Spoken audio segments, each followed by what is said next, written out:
Hi friends, welcome to my channel. ఈరోజు ఇంట్లోనే చాలా టేస్టీగా క్రీమీ వైట్ సాస్ పాస్తా ఎలా చేసుకోవాలో చూద్దాం. దీనికోసం ఒక బౌల్ తీసుకుని ఇందులో 4 కప్స్ వాటర్ యాడ్ చేసుకోవాలి.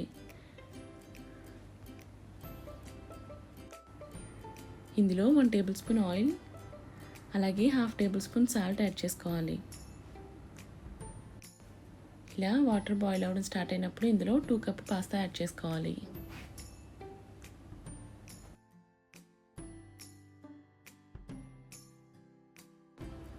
దీన్ని మనం మీడియం ఫ్లేమ్లో పెట్టుకుని 90% కుక్ చేసుకోవాలి.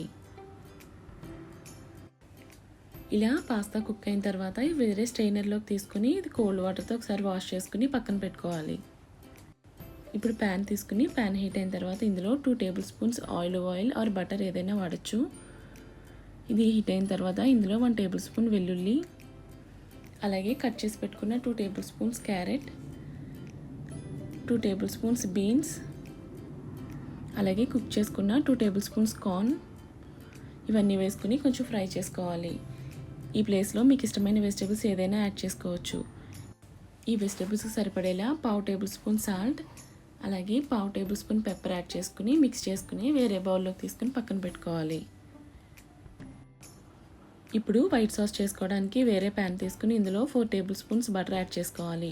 ఈ బటర్ కొంచెం మెల్ట్ అయిన తర్వాత ఇందులో 4 టేబుల్ స్పూన్స్ మైదా యాడ్ చేసుకుని కొంచెం పచ్చివాసన పోయే వరకు ఫ్రై చేసుకోవాలి.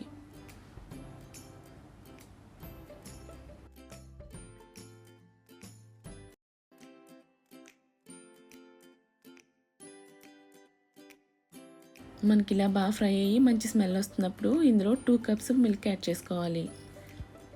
మనం దీన్ని బాగా లో ఫ్లేమ్లో పెట్టుకుని స్లోగా మిక్స్ చేసుకోవాలి, లేదంటే మైదా ఉండలు కడుతుంది. ఈ క్రీమ్ని మనం బాగా లో ఫ్లేమ్లో పెట్టుకుని ఇలా లంప్స్ లేకుండా క్రీమీగా మిక్స్ చేసుకోవాలి. దీన్ని మనం మరీ ఎక్కువ కుక్ చేయకూడదు. ఈ కన్సిస్టెన్సీ వచ్చిన తర్వాత ఇందులో 1/2 టేబుల్ స్పూన్ సాల్ట్, అలాగే 1/2 table spoon red chilli flakes వేసుకుని మిక్స్ చేసుకోవాలి. ఇప్పుడు ఇందులో మనం ముందుగా ఫ్రై చేసుకున్న వెజిటేబుల్స్,